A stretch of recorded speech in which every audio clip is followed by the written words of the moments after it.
حضرت عمر کا اسلام لانا اسلام کے لیے عزت کا ذریعہ بنا اور بلند آواز سے نعرہ تکبیر مکے کی فضاؤں میں بلند ہوا۔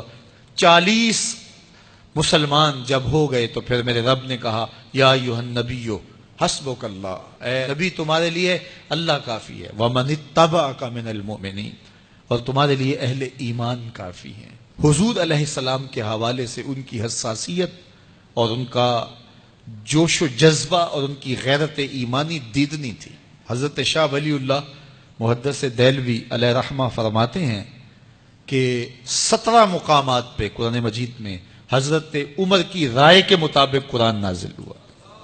یہ اللہ نے حضرت عمر کو شان عطا فرمائی۔ اور پھر جب حضور علیہ السلام کے وصال کے بعد حضرت عمر سیدنا صدیق اکبر کے وصال کے بعد بھی تخت خلافت پہ بیٹھے، 22,55,000 مربع میل پہ آپ کی حکومت کی حدود پھیل گئی، اور حضرت عمر کی حکومت صرف انسانوں پر نہیں تھی، عمر کی حکومت پانیوں پر بھی تھی، عمر کی حکومت آگ پر بھی تھی، عمر کی حکومت ہواؤں پر بھی تھی، اور عمر کی حکومت دھرتی پر مٹی پر بھی تھی۔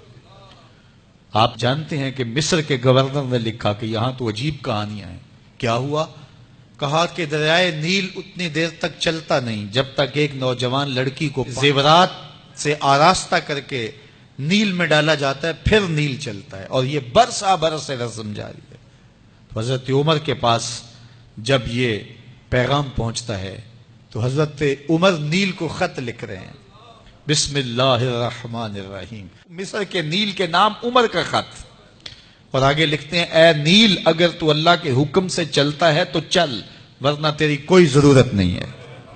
اور رکا لکھ کر کاسد کو دیا، جا کے یہ دریائے نیل میں ڈال دو۔ اللہ اکبر، جن کے رکے دریا بھی مانتے ہیں، پانیوں پر بھی حکومت ہے۔ اور نیل میں جب وہ رکا ڈالا گیا، نیل ایسا چلا آج تک کبھی رکا ہی نہیں ہے۔ پانیوں پر حکومت، ہواؤں پہ حکومت۔ مسجد نبوی کا ممبر ہے، عمر خطبہ دے رہے ہیں، عراق کے علاقہ نہاون میں جنگ ہو رہی ہے، مدینے سے 1 مہینے کی مسافت ہے، 1 مہینہ مسلسل چلیں تو نہاون آتا ہے۔ حضرت عمر خطبہ دیتے دیتے درمیان میں جملہ معترضہ کا، یا ساریہ الجبل، اے ساریہ پہاڑ نہ چھوڑنا۔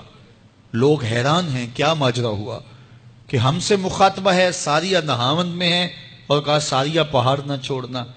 1 مہینے کے بعد جب وہاں سے قاصد آیا، اس نے کہا اللہ نے فتح دے دی۔ کہا کیسے؟ کہا پہاڑ کو چھوڑ کر دشمن پر ٹوٹنے لگے تھے، آگے بڑھنے لگے تھے، ان پر حملہ آور ہونے لگے تھے۔ اچانک عمر کی آواز آتی، پہاڑ کو نہیں چھوڑنا، کیونکہ اگر ہم پہاڑ کو چھوڑ دیتے دشمن پیچھے سے حملہ آور ہونے کے لیے تیار کھڑا تھا۔ تو کہا بس ہم پہاڑ کو اپنی پشت پہ پھیر رکھا، اور اللہ نے اسی دن ہمیں فتح عطا کر دی۔ ہوائیں بھی ان کا پیغام پہنچاتی ہیں، پانی بھی ان کا حکم مانتے ہیں۔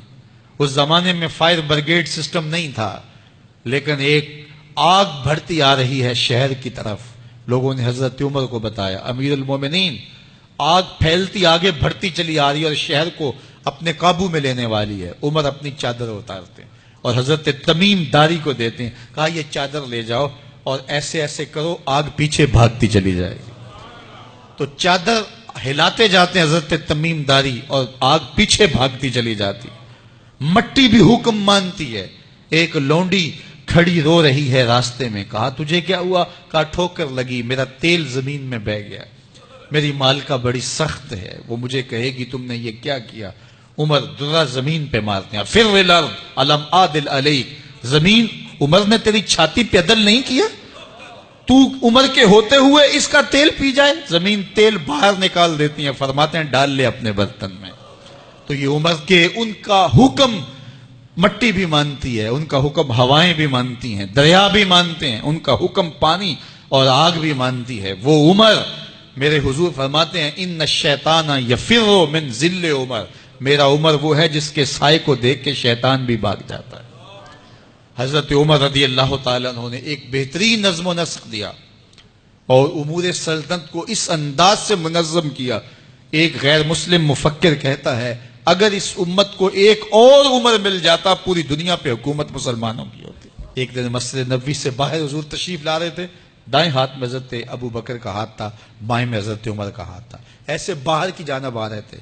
دروازے سے کوئی بندہ داخل ہوا تو اس کو دیکھ کے حضور نے فرمایا ہا کازا نبعث یوم القیامہ، قیامت کے دن جب قبروں سے اٹھائے جائیں گے ہم ایسے ہی اٹھیں گے۔ میرے دائیں ہاتھ میں ابو بکر کا ہاتھ ہوگا، بائیں میں عمر کا ہاتھ ہوگا۔ اللہ اکبر۔ جے شک ہووی تے چل مدینے، جے شک ہووی تے چل مدینے، آ ویخ لے جوڑ مزاراں دا، بن یار نبی دیاں یاراں دا۔